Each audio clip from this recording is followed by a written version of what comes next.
Oi pessoal, como estão todos? Espero que bem.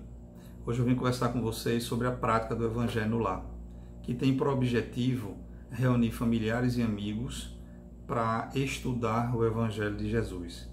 É uma prática muito simples, que obedece a um roteiro, mas que faz com que, através da conexão que se estabelece com um plano superior, nós consigamos, através do estudo, através da presença dos benfeitores, promover o aprendizado e a harmonização em nossas residências.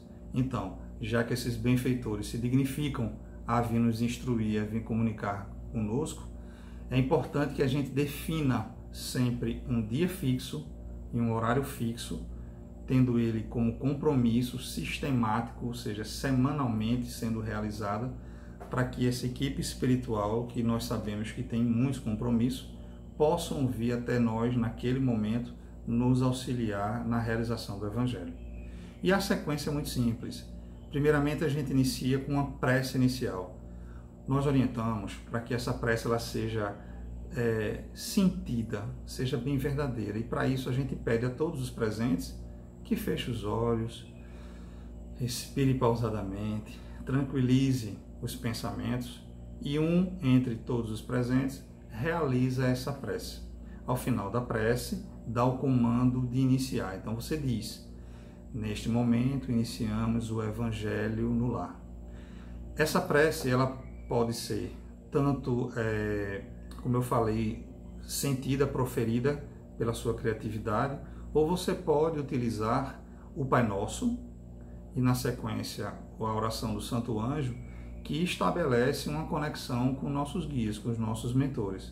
Mas a prece sentida da mesma forma tem, certo, essa vibração, dessa sintonia com esses espíritos luminosos.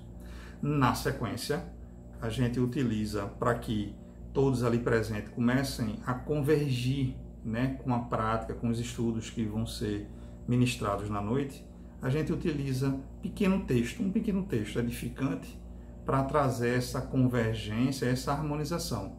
A gente pode utilizar tanto livros, tá? Mensagens que tem livros, quanto eu gosto muito de usar aquelas mensagens que a gente pega na rua, na campanha do quilo.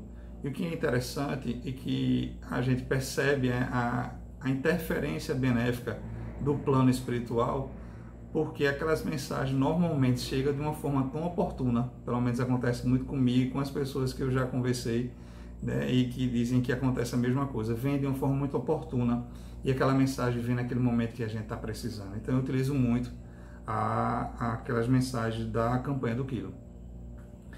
Dito isso, já vendo essa harmonização, a gente passa a realizar o estudo com comentários do Evangelho.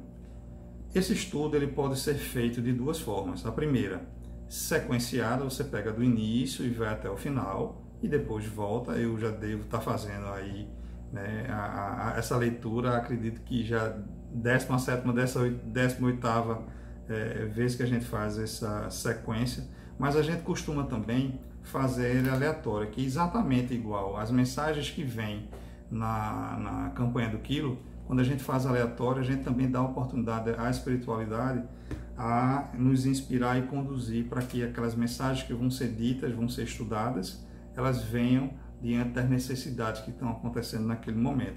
Então você faz a abertura, lê um trecho do Evangelho que saiu e faz o comentário. Por que é importante esse comentário? Porque nem todo mundo presente pode ter o discernimento sobre aquilo que saiu em termos de estudo. Então, esse comentário não fica restrito a uma pessoa, todo mundo pode comentar. Mas olha, preste atenção numa coisa. É comum a gente identificar, quando sai determinadas situações, de ser muito próximo a situações que a gente percebe com alguns dos participantes. Só que não é momento de julgamento. Na verdade, a gente tem que ter muito cuidado com isso. Então, se a gente percebe, a gente ora, vibra, para que essa pessoa possa se inspirar e haver modificações. Mas é importante que cada um tome para si esse aprendizado. Sabe por quê? Primeiro, se eu já tenho uma conduta, certo, que é igualitária ao ensinamento que ali está sendo proferido, ótimo, eu reforço essa conduta. Se eu ainda não tenho, é a oportunidade que eu tenho de revisitar essas minhas condutas e fazer modificações, que é para isso que se destina a prática do Evangelho. A gente fazer esse aprimoramento de nossas percepções mediante os ensinos de Jesus. Então, não é momento de apontar, de julgar, nem de discutir os pontos de vista. Cada um coloca o seu ponto de vista e ele deve ser respeitado, porque tudo vem como um aprendizado.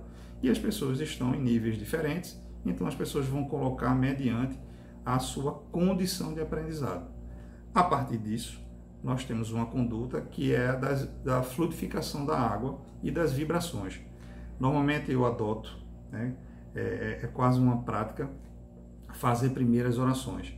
Então, nós oramos por todos que estão ali naquele ambiente, nós pedimos pelos nossos familiares, pedimos também pelas pessoas que não se fazem presente. Gente, o Evangelho é um momento de conexão com o plano maior.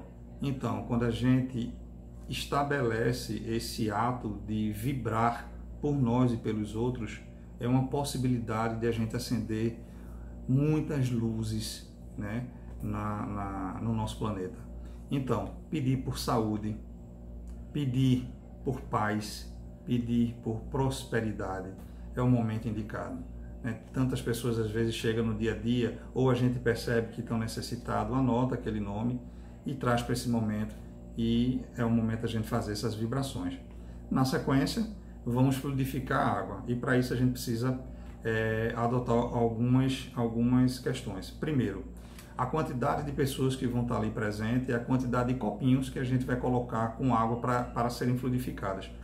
Se for aqueles copinhos pequenos, pode colocar cheio, mas se for um copo maior, coloca só a metade, cobre, tá? E eu vou explicar daqui a pouco por quê. Então, por que um copinho para cada pessoa? Porque cada um tem sua necessidade específica e a espiritualidade vai magnetizar aquela água, vai fluidificar aquela água mediante a necessidade de cada um. Então, se eu coloco numa garrafa de vidro e depois eu distribuo, vai estar uma coisa meio que, né, um remédio meio comum a todo mundo. Então, vamos permitir, certo? Que a espiritualidade magnetize as especificidades que sejam para cada um. Então, cada quantidade de pessoas ali presente, coloca um copinho. Você pega algumas pessoas adotam também a utilização de uma cuba de vidro com água para possibilitar a captação de energias densas do ambiente. Então, por isso que eu falei do copinho de água fluidificada, cobre com um papelzinho, certo? Com um lenço de papel, um lenço de pano. E a cuba você deixa afastada desses copos que estão ali para serem fluidificados e deixa ela aberta, que o objetivo é justamente esse, captar essas energias densas que podem haver no ambiente. Ao final do Evangelho, você pega aquela água da cuba, despeja no vaso, lava com água e sabão e coloca em algumas horas no sol para haver uma limpeza. E depois lave novamente e está apto a utilizar.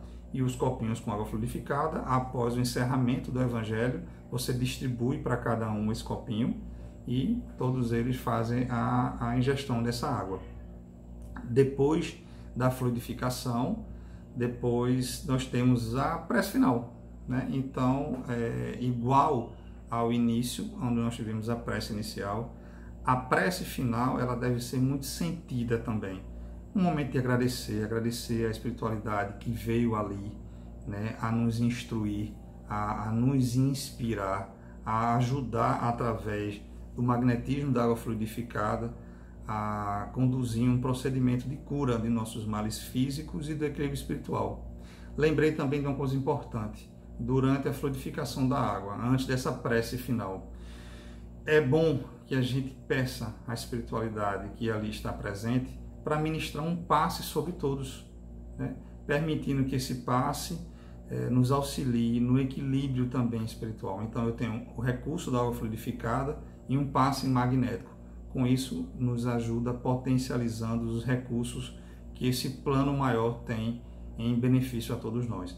E aí sim, a gente faz a prece final, faz o encerramento, né, de uma forma também sentida e conscienciada, tá?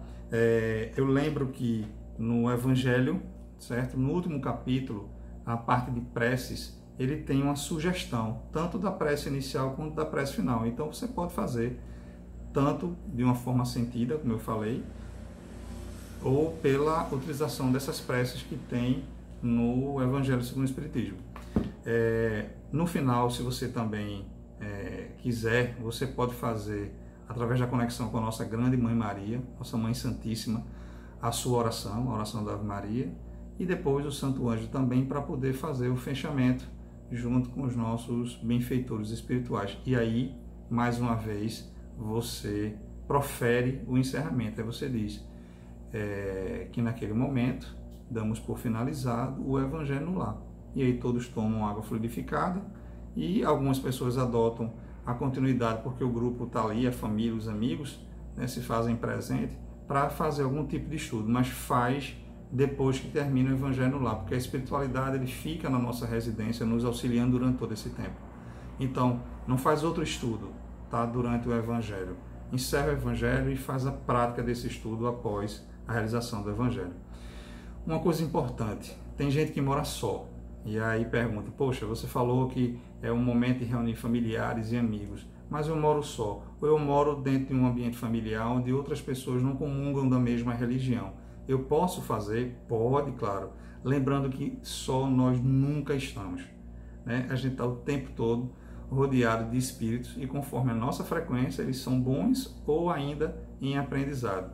Então, assim, faça o Evangelho se você está sozinho, fazendo a leitura, certo? Em voz branda, possibilitando esses irmãos que muitas vezes são atraídos por nós, ou a espiritualidade usa desse momento de aprendizado, trazendo alguns espíritos até esse ambiente, para que eles tenham a oportunidade de também aprender. Mas não se preocupem, não existe nenhum prejuízo, certo? Aos nossos ambientes, quando esses espíritos necessitados, igual a nós, são trazidos pela espiritualidade para ouvir esses ensinamentos. Então, sempre que proferem em voz branda, dando a oportunidade, né, de todos ali presentes se beneficiem desse trabalho lindíssimo, certo, pessoal? Então, adotem a prática do Evangelho no Lar, é muito saudável. A gente cria verdadeiramente um campo magnético que beneficia a nossa residência, beneficia todos aqueles que a gente veio em oração, beneficia, dependendo da intensificação, aos nossos vizinhos e beneficia a todo o planeta. É uma prática onde a gente está em consonância com um plano maior, recebendo as bênçãos desses benfeitores que agem em benefício de todos nós, certo? Então, paz e luz, né, e adotem a prática, importantíssima. Um abraço a todos.